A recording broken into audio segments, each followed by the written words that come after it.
Welcome to the NLP View with your host, Donna Blinston. Each week, Donna will explore how the techniques of NLP can help improve your personal and professional life. And now, here's your host, Donna Blinston. Hello, everyone, and welcome to the NLP View.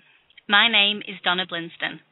On today's show, I am joined by Arielle Essex, the author of the best-selling book, Practical Miracles, Choices that Heal and Build Resilience. Neuro-linguistic programming, NLP, is an applied psychology which looks directly at the impact made by the language we use, our behaviours, beliefs and values, assessing whether the choices that we have made as a result of these have had negative impacts upon our current reality.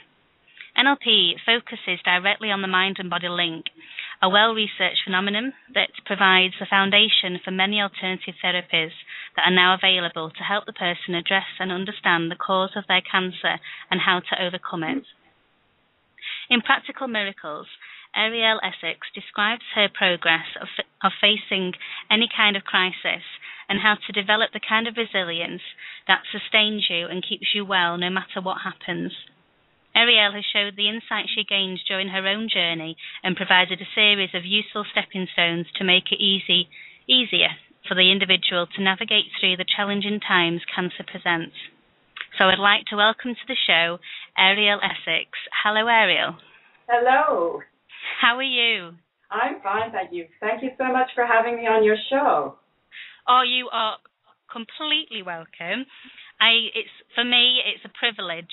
I will take this opportunity now to thank you personally for the work that you're doing with how you're advancing the research in around the mind and body link, and for your book. And I guess the reason why I find it so inspiring is that you've truly captured the art and the power of NLP and how individuals can use that to understand what is happening to them in their lives today. And for me personally, and also as a coach, it's a big thank you.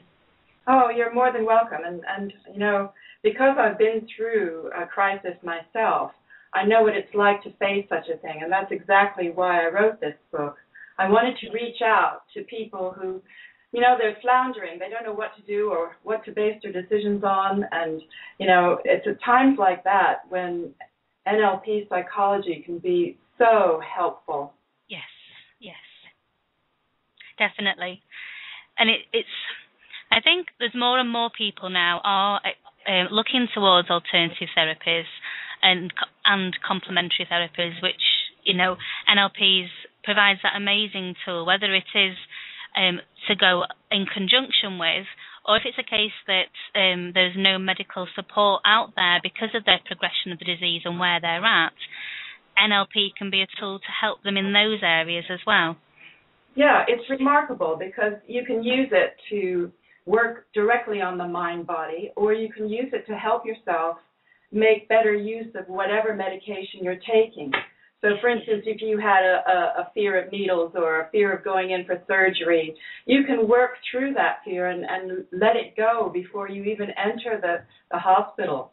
So it can have fantastic, helpful results in a myriad of different ways. It does, definitely. And I mean, as a nurse, I see so often when people get to that point where they accept what's happening with them, whichever end they go to because of the journey that they're on, when they've accepted that they have got a cancer and that they're okay with it, that even if it's a case that they are terminal and they're going to pass away, that release that they have completely transforms them. And the way that NLP can provide that at the beginning, rather than people getting to that point, it just changes their focus completely. Yes, it's easy to say. It's not so easy to do. And I think that's where practical comes in. Because when I was going through my own journey, one of the interesting things is my story is not a miracle cure because my spontaneous remission took 10 years. Yes. But, you know, whenever I tell my story on stage, invariably people come up to me at the end and they say, "Oh, thank you, Arielle. That was so good to hear that you didn't have a miracle cure in 6 weeks or 2 months or something. And, to know that you just hung in there and you kept going and you still got a great result in the end gives me hope. And, because I realized when I was going through it, there were a lot of stories around of miracle cures. And I felt if I didn't have one, either I'd missed the boat or I was a failure and it was never going to happen. Yeah. And I had to let go of that idea because it simply wasn't helpful.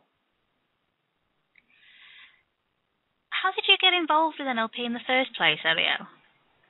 Oh, well, that's an interesting story. I it was by accident. I'm one of the worst learners on the planet. I usually buy a book and it sits on my shelf for 10 years before I read it. And I had bought some of the NLP books, and I was recommending them to my patients. At that time, I was working as an osteopath, and I was mildly interested in it because so many people had recommended me to it.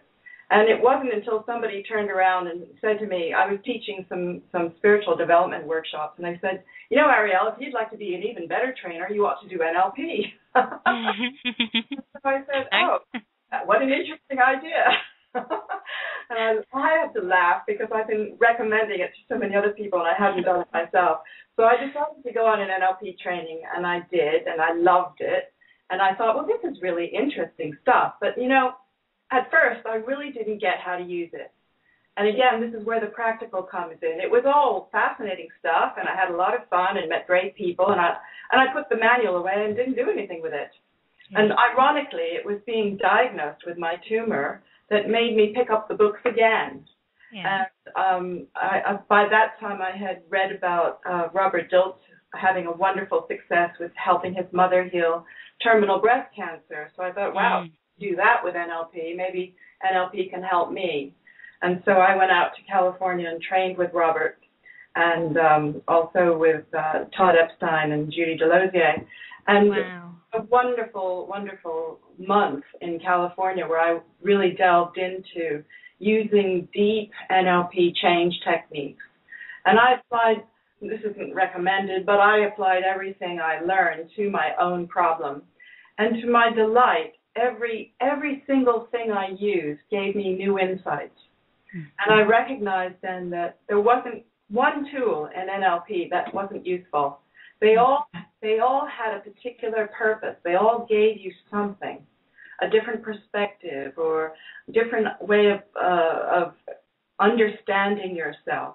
I mean, it's quite an interesting tool when it's used well. Yes. It's the curiosity of NLP that I love. And in this situation, it's having for people to allow themselves to be curious, to look within, to say what must be happening for this to be happening. What must be the cause?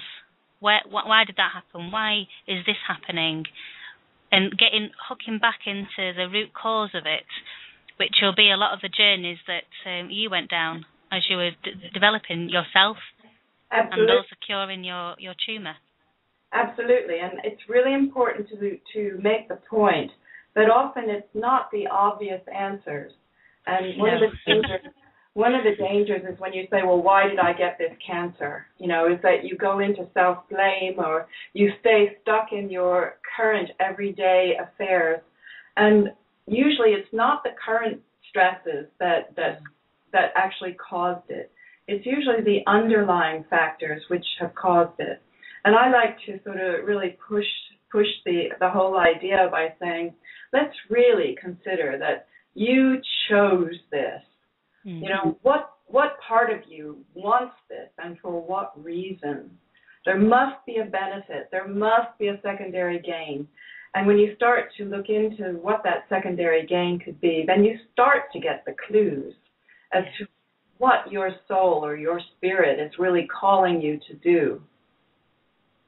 It's only then that you actually begin to get a sense of the purpose and the mission, both of the cancer and of your life.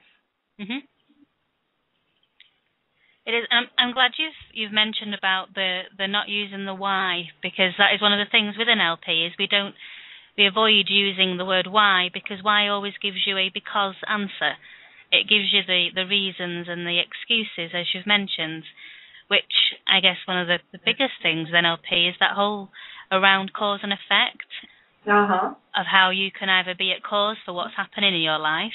So if you are in a situation where you have the tumour like yourself previously, or a cancer, it's okay, this is my reality now. I've been given a diagnosis. What am I going to do with this diagnosis? How am I going to look into it and find out what I can do about it, rather than being at effect where you're the result of a behaviour or result of something that's happened to you. And whys give you results and excuses, so they put you at effect. And one of the things that you did mention in your book, which I found very inspiring, is around you get given a diagnosis by your doctors. It's then how you get the autonomy back around that. It's a diagnosis that's been given to what you have, not what you are. Very true, very true. And you know, what I put forth in my book is a new process, which I have labeled the thought cloud process. Yes. And in the thought cloud process, what I invite people to do is to tell their story and write each element down on a Post-it note. And as you sort of fill up your cloud with all these Post-it notes, it might start with the current day. It might include various beliefs you have. It might include emotions. It might include your fear about the diagnosis or your anger about having to deal with, this health issue when you really wanted to get on with your life. It might have to do with the fear of death itself, or even some core beliefs of thinking you're not good enough or you deserve this, or some other ideas that are floating around. And each person will have a completely unique cloud of thoughts. And these thoughts are interrelated and they loop around. And when you get caught up in one of these clouds, it's incredibly stressful and it's sometimes hard to get out of. So by getting it down on little pieces of Post-it notes and looking at it from a distance, begin to see the pattern of it. And you can begin to see what are the important sort of aspects of this cloud. And this is the first step to sort of regaining that sense of being in control, being, understanding of yourself and having your own ability to make decisions about things. And you start to get that sense of being in control, that it didn't just happen to you. It didn't land on you from outer space. I mean, I have to say, though, that that's a really difficult concept. Even though I've been completely involved in the healing world for over 25 years and doing NLP for the last 20, I thought I really understood that concept. And to my own surprise, there was a huge part of me that kept saying, I had nothing to do with this. I didn't create this. I never wanted this. And, it was when I discovered I had this part of me that was in total denial, I realized that was an internal conflict. And that was part of the stress that was contributing to me not being able to heal. So it was very interesting to notice that even if you think you're on that path, you can be kidding yourself. I did. So I don't think I'm that different from a lot of people. I think a lot of people kid themselves that they're in a better place than they really are. Yeah. It's a very powerful observation, that, Arielle. And it for me, when I've seen it as a coach, it links into a lot of the habitual stuck states that people get themselves into, and that habitual thinking and behaviours that they've done certain behaviours and certain things in certain ways for a long, long time. And we come along as the coaches and we offer them new insights and new tools, which are amazing there and then.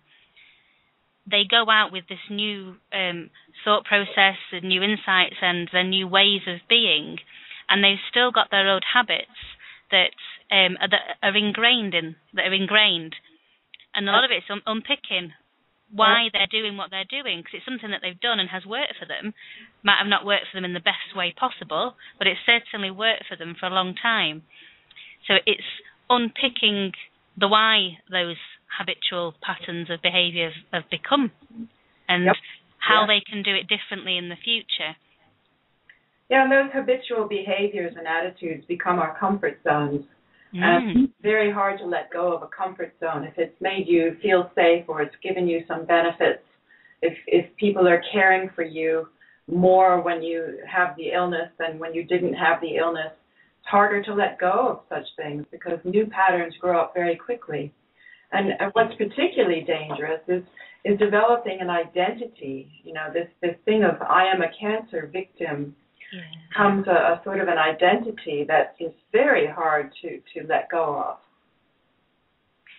It is, and it's identity for themselves and an identity of, I mean, as you've mentioned yourself in your book, but also I see a lot how people, they're very positive and very focused on getting rid of that cancer, which is perfect. It's exactly where we want them to be on one hand, but then also on the other, as you've beautifully explained, that cancer is part of you. And you wouldn't get rid of an arm, a leg, which I'm quoting you here actually, that we wouldn't get rid of them. It's a case of understanding that part of you, why it's there, what has caused it to be there, and what's its positive intention, because it's there to serve you. It might not be serving you in the best possible way, the way it's presenting now, but its reasons for being there has a positive intention. So it's understanding that side of it as well, isn't it? Yeah, and it's important to remember that your body was instrumental in creating this cancer. It wasn't standing by just watching it happen. It's in there doing it. But whatever your body has created, it also knows how to uncreate. You know, mistakes like cancer cells are occurring in our bodies every single day. And our immune system is quick to identify them, put it to rights, and you don't even know about it. Mm-hmm. What was curious for me was to ask the question, well, what goes wrong to make a cancer happen in a particular place? And I like to sort of look at where the cancer has occurred as another clue of finding out what the body is actually trying to tell you as a message. I really do see the symptoms of the body as like the body trying to tell us something in the only language it can use, which is through pain or irritation or rashes or swelling or some other bodily symptom. And all of those things are messages that we can read and get ideas from. It is, and the body it's an amazing, amazing creation, and as you say, it's sending messages to us all the time. We just get so, I'm generalising here, individuals get so wrapped up with the busyness of life and the hecticness of the world that they stop listening. And often there'll be somebody who's struggling with stress, for example, for a long, long time, but because they've struggled with it for so long, they're struggling with, they kind of get a coping mechanism for coping with such an amount of it. So that becomes a norm. And then some more is added on, and then they cope with that, and that becomes the norm. So they manifest the symptoms of the stress into bigger and bigger, I suppose, proportions of, how can I put it, of effects on their body, probably is a better way of explaining it, because they've got used to it and they stop listening. And sometimes things like breaking a leg or falling over or becoming ill is the world and your body's way of turning around and saying, you need to slow down, you need to stop, you can't maintain this pattern that you're doing. It's not life, you know, it's not serving you personally, but it's not maintainable. Yeah, and the biggest source of stress, funny enough, is getting diagnosed. Yes. When I got diagnosed, my tumor got hugely worse. And I think that, you know, the extra stress of doctor's appointments and going for tests and scans and getting prognosis, it's all terrifying, and the stress levels just skyrocket. Yeah. But, you know, the funny thing is, it seems very healthy for us to want to go for a result as quickly as possible, and to really focus on getting well and healing seems exactly the right thing to do. And people talk about having the will to survive, and they say, oh yeah, you've got to have the fighting spirit in order to heal. Yeah. But you know what? There's another side to that which is ignored completely. And the whole point of me telling my story is not that it's a miracle cure, but because of the little steps that I had to take along the way. Had I healed very quickly, I might not have noticed. But because it took me so long, I noticed each time I made a different decision or a shift in my thinking, there was an improvement. And it was the final step, which was the most important and the most surprising. And that was when I actually faced the part of me that said, I just want to get rid of this. I'm so sick of it. I can't bear having this tumor one more day. I've been trying to heal it for like 9 years, and it just won't go away. I'm so fed up. I've done everything I can. I don't know what else to do. You know, does that sound stressful? I mean, it was. I was not just fearful. I was angry. I was fed up. And suddenly I heard myself. All of this was silently going on in my mind, by the way. Mm-hmm. And I heard these thoughts in my head, and I suddenly realized, gosh, that sounds really angry. That sounds full of attack. That doesn't sound healing at all. And, you know, in a nanosecond, I realized I've got to do the opposite. But that's impossible, I said to myself. How can you accept what you most want to get rid of? I mean, how can you want to heal and be okay with having the disease? That makes no sense. It's a paradox. Yeah. But I knew somehow deep inside that was the answer. Mm-hmm. And so here again, this is where NLP really, really helped me, because I sat myself down and I said, okay, let's look at this from a different perspective. Let's look at it over time. Time is a great perspective. And I decided to look at the past 10 years. So I traveled back to 10 years previous, before I was diagnosed. And I remembered what I was like 10 years previous. I was 39. I had my dreams and my plans. The time clock was ticking, and I wanted to get married, have my 2.5 children and my house in the country, and then I was going to be really happy. Mm-hmm. And that was my plan. And then instead, I got diagnosed with this brain tumor, and my life went off on a completely different tangent. And I ended up doing a whole bunch of other things, like traveling around the world doing trainings and meeting extraordinary healers and having all kinds of adventures and doing lots of therapy and having, you know, interesting sort of meetings with psychics. And, you know, I would try anything and everything. I tried all kinds of forms of alternative medicine. Some of them worked better than others. And I began to learn to trust my intuition in order to make a choice. Mm-hmm. And that was one of the first things I began to clock. And I thought, wow, not only have I had an amazingly adventurous life, but I've also sort of learned a lot along the way. And this is somehow important. And then as I looked over the 10 years, I realized, wow, I've changed. I've changed a lot. And in fact, I reached a place where I really started to like myself much better than I had 10 years before. I had reached that place of autonomy we were talking about. I had reached that place of inner peace. And I suddenly went, hey, this is a really good place to be, aside from the fact that I still think I want to get rid of the tumor. So then I looked at it differently, and I realized if the tumor had motivated me for all this growth and development, maybe it wasn't my enemy. Maybe it was my friend. Maybe it was my best guide and my best motivator. And wow, I thought to myself, I never looked at it that way. And then I asked myself the question, so why is it still here? Why do I still have it? And then the answer came very quickly, and it was, well, if it's still here, it probably still has something more to teach you, Arielle. And suddenly I went, wow, that's true. Maybe I get to go to Hawaii again, or maybe I get to meet somebody even more amazing. Wouldn't that be fun? I can't wait to see what happens next. So instead of having dread and instead of being angry about it, I started to see my tumor very differently as my friend and my guide. And I could legitimately say then, I accept it. In fact, I gave it permission to stay to the end of my days. And that's when I really understood the practical side of making a shift in your thinking. It has to be real. It has to be honest. There's no point in kidding yourself. You have to really feel it from the inside out.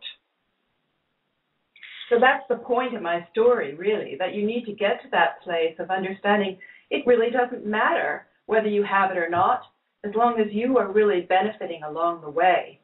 And it was 6 months after that little experience that my blood test came back totally normal. And my doctor said, well, the tumor's gone. But the important thing is I didn't care anymore. It really didn't matter to me whether it was there or not there. And when I tell my story, it's funny how people just don't hear that. All they hear is, oh, she once had a brain tumor and now she doesn't. It's rather funny. I bet that was an amazing feeling. Well, it was, but I developed such a great relationship with my doctor. I was almost sad because I wouldn't see him again. So it was the complete opposite of what most people expect. I didn't skip down the street at all. I just went, that's interesting. Oh, what's next then? I guess it's up to me now to motivate myself, I thought. I'm not going to have the tumor to motivate me. And I guess that's where now your journey and your you continue your work around the mind and body link. Indeed. And, if you read the stories of people who've had remarkable recoveries, there's a factor that they all have in common. And this is really important. They come back to full, vibrant living because they have a mission to fulfill that is somehow so compelling that they really want to deliver that. They really want to contribute, whatever that is. And, to really focus on the meaning of your life, the purpose of your life, what you're here to do, what you're here to give, that is what makes healing really easy. And that's one of the things that NLP does get you to focus on.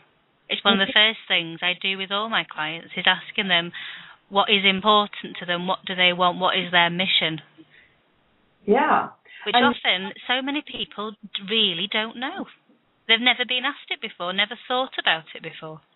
And some people make the mistake of thinking that they need to be the next president or prime minister or, save the world in some way. And sometimes a purpose or a mission can sound small on the outside, but it's big on the inside. And I think, in God's eyes, there's no size difference between somebody who's really giving their love to, care for one person or to raise a child, or someone who's president of an organization and, taking care of thousands of people and creating products. I don't think in God's eyes there's a big difference to that. And we trash the idea of the small contributions we can make. And I think it's really important to take note of every little way that you can give in your life to make it more meaningful on a day-to-day basis. It's how you talk to people. It's how you interact. It's what you give, even in your most mundane interactions with others in the supermarket.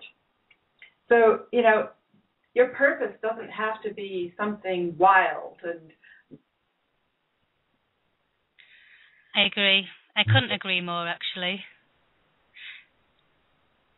Arielle, could you tell our audience how they can get in touch with you? Oh, sure. My website is www.ariellessex.com. And Ariel is spelled with a double L-E, so it's ARIELLEESSEX.com. And they can get a copy of your book from that website? What? And they can get a copy of your book via that website? Directly from the website and also from Amazon. So it's really easy, and it's on Kindle. And we will probably be making an audio recording too, because, that would be my desire, because I know sometimes when you're feeling ill, reading a book is too much effort. So it would be great to just plug on some headphones and listen, wouldn't it? It certainly would, Arielle. And thank you ever so much for joining us today. It's been a true honour. You're welcome. And thank you to all of our listeners for tuning in today. If you would like to learn more about NLP, then tune in each week and also visit my website, www.donnablinston.com, where you can pick up a copy of my best-selling book, Psychobabble, a straightforward, plain English guide to the benefits of NLP, You'll also be able to find out about the online webinars, the next coming up on the 23rd of March, where we're looking to NLP for relationships. You'll also be able to subscribe to the NLP View for the newsletter to find out about our up-and-coming guests. So once again, Ariel, a huge thank you and a big thank you to all of our listeners for tuning in. Thank you, Donna. You're more than welcome. Thank you. Thanks, everyone.